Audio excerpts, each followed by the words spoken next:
पश्चिम बंगाल की मुख्यमंत्री ममता बनर्जी पर नंदीग्राम में हुए कथित हमले की सीबीआई जांच की मांग को लेकर कलकत्ता हाईकोर्ट में याचिका जल्द दाखिल होगी। सुप्रीम कोर्ट ने याचिकाकर्ता को हाईकोर्ट जाने की सलाह दी थी। सुप्रीम कोर्ट में याचिका शुभम अवस्थी और 2 अन्य ने दाखिल कर दावा किया कि संवैधानिक पद पर बैठे किसी भी व्यक्ति पर कथित हमले की सीबीआई जैसी किसी स्वतंत्र एजेंसी से जांच करानी चाहिए। इससे मतदाताओं में विश्वास बढ़ेगा और उसके रिपोर्ट को भी सार्वजनिक किया जाना चाहिए। समय संवाददाता गोपाल कृष्ण ने याचिकाकर्ता शुभम अवस्थी से खास बातचीत की। पश्चिम बंगाल के मुख्यमंत्री ममता बनर्जी नंदीग्राम में कहा जाता है कि उनके ऊपर हमला हुआ था। सभी लोग यह बातें कहते हैं। क्या इसकी सीबीआई जांच नहीं होनी चाहिए? इसकी मांग को लेकर के सुप्रीम कोर्ट में याचिका दायर की गई थी। सुप्रीम कोर्ट ने भी याचिका पर सुनवाई के बाद इसे गंभीरता से लिया और याचिकाकर्ता को सलाह दी कि आप हाईकोर्ट जाइए, और हाईकोर्ट को लगता है कि इस मामले में सीबीआई जांच होनी चाहिए तो हाईकोर्ट आदेश पारित करेगा। हमारे साथ मौजूद हैं याचिकाकर्ता वकील हैं शुभम अवस्थी, युवा हैं और कानून की बहुत अच्छी समझ है। आइए इन्हीं से बातचीत करते हैं। सर, आपने जो मांगे रखी थी, क्या क्या मांगे थी? देखिए, 10 तारीख को नंदीग्राम में जो ममता बनर्जी पर एक हमला हुआ और उस हमले के बाद कहीं ना कहीं बहुतों सवालों निशान खड़े हुए और कहीं ना कहीं वहाँ की जो चीफ मिनिस्टर हैं उन्होंने वहाँ पे इलेक्शन कमीशन ऑफ इंडिया हो चाहे भारतीय जनता पार्टी हो, उन पर बड़े गंभीर आरोप लगाए, जिसके बाद वहाँ पर जो इलेक्शन कमीशन ऑफ इंडिया है उन्होंने भी कई अधिकारियों के फेरबदल हुए। उसके बाद ही हमने ये भी देखा कि उस हमले के बाद जिसमें ममता बनर्जी ने ये कहा कि मेरे पैर में चोट आई है और उस चोट को लेके वो कई सभाओं में व्हीलचेयर पे दिखी अपनी उस चोट के साथ, तो वो कहीं ना कहीं ये दर्शाता है कि वो वहाँ के मतदाताओं को कहीं ना कहीं एक प्रभावित करने की कोशिश कर रही हैं कि हाँ उनके चोट आई, उनके ऊपर हमला हुआ। और हमारा यही मानना है कि अगर एक चीफ मिनिस्टर के ऊपर, एक स्टेट के चीफ मिनिस्टर के ऊपर ऐसा हमला होता है तो उसके पीछे की वजह क्या है कि इतना बड़ा सिक्योरिटी का ब्रीच होता है। और साथ ही साथ टीएमसी के वर्कर्स, अगर टीएमसी के लोग उनके साथ थे जो वहाँ पे गए उनके साथ नामांकन दाखिल करने, तो वो कौन लोग थे जिन्होंने उनके ऊपर वो हमला किया, जो वो कह रहे हैं कि वो 4 लोग थे।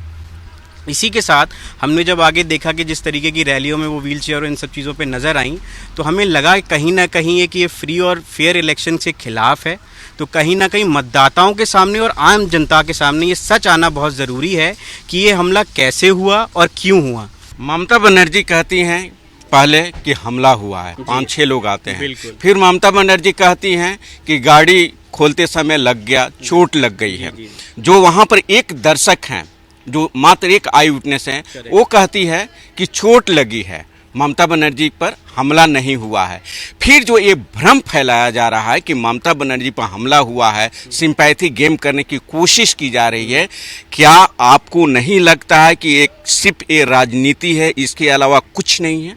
देखिए, मैं इस चीज़ों को कहने के लिए ज़्यादा सक्षम तो नहीं हूँ। जो मुझे लगता है वो मैंने अपनी पिटीशन में डाला, और मैं भी एक वोटर हूँ, आप भी एक वोटर हैं, और ऐसे हज़ारों करोड़ों लोग देश में वोटर्स हैं। तो मेरा मानना, और मैं केवल लिमिट पश्चिम बंगाल तक ही नहीं हूँ, मेरा इसको प्रकरण को देखते हुए इसीलिए मैंने ये पिटीशन डाली ताकि आने वाले भविष्य में कोई भी पॉलिटिकल लीडर या कोई भी पॉलिटिकल पार्टी मतदाताओं के साथ ऐसा खिलवाड़ ना कर सके। और मतदाताओं के सामने सच आना बहुत ज़रूरी है कि अगर उनके साथ ऐसी कोई घटना हुई है तो उसके पीछे कौन से लोग हैं और कैसे घटना हुई और घटना का कारण क्या था, ताकि जब वो अपना वोट डालें तो कहीं ना कहीं वो एक इन्फ्लुएंस में ये वोट ना डालें कि हमारे स्टेट की चीफ मिनिस्टर के ऊपर हमला हुआ, उसके बाद भी वो ऐसी पब्लिक रैलीज में शामिल हो रही हैं और वो कहीं ना कहीं एक लुभान्वित करने की कोशिश करते हुए वोट उनके पक्ष में ना जाए।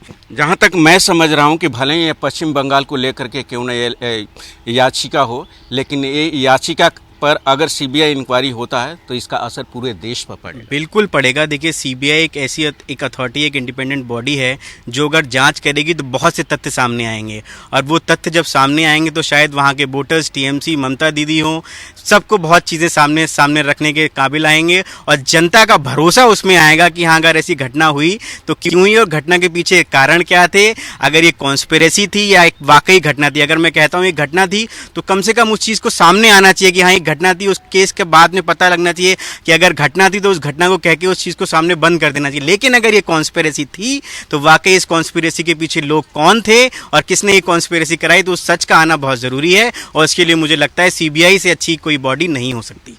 सच का आना बहुत ज़रूरी है और इससे ज़रूरी है कि सीबीआई जांच होनी चाहिए और सीबीआई से अच्छी कोई जांच एजेंसी नहीं हो सकती है। इस समय दिल्ली से कैमरा पर्सन आलोक सक्सेना के साथ गोपाल कृष्ण।